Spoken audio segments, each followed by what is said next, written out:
तो दोस्तों question number 73 अपने आप में बेहद दिलचस्प था और अल्टरनेशन इफेक्ट पर मैंने सवाल पूछा था। तो सबसे पहले जानते हैं अल्टरनेशन इफेक्ट क्या है। तो दोस्तों जब भी कभी हम 3D सीरीज से आगे चलते हैं, मतलब थर्ड पीरियड में जब हम 3D10 से आगे चलते हैं, 3D10 मतलब जिंक से आगे जैसे आप बढ़ते हैं तो फिर आपको क्या मिलता है? आपको मिलता है गैलियम 13 ग्रुप में और 14 ग्रुप में आपको मिलता है जर्मेनियम।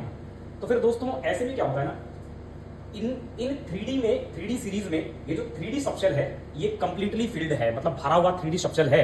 और क्योंकि आप जानते हैं 3D में इनमें क्या होगा, इनमें एंगुलर नोड होंगे, एल की वैल्यू क्या है 2 है, तो इनमें एंगुलर नोड होते हैं और ये न्यूक्लियर फील्ड लाइंस को, न्यूक्लियर पॉजिटिव फील्ड लाइंस को ये 3D ऑर्बिटल शील्ड नहीं कर पाते, रोक नहीं पाते।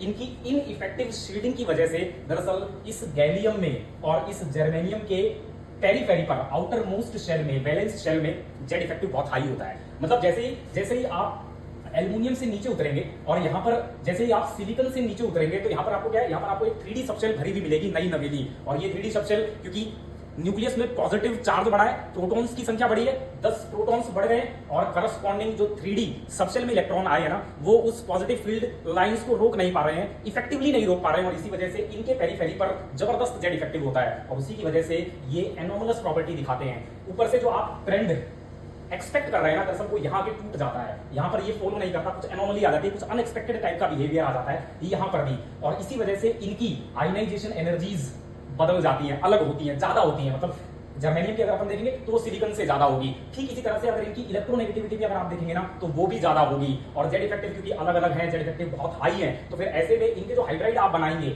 इस 14 ग्रुप हाइड्राइड का मैंने सवाल पूछा था, तो इसका जो हाइड्राइड होगा ना जर्मेनियम H4, उस पर हाइड्राइड पर जेड इफेक्टिव जबरदस्त होंगे और ये मोस्ट स्टेबल होगा।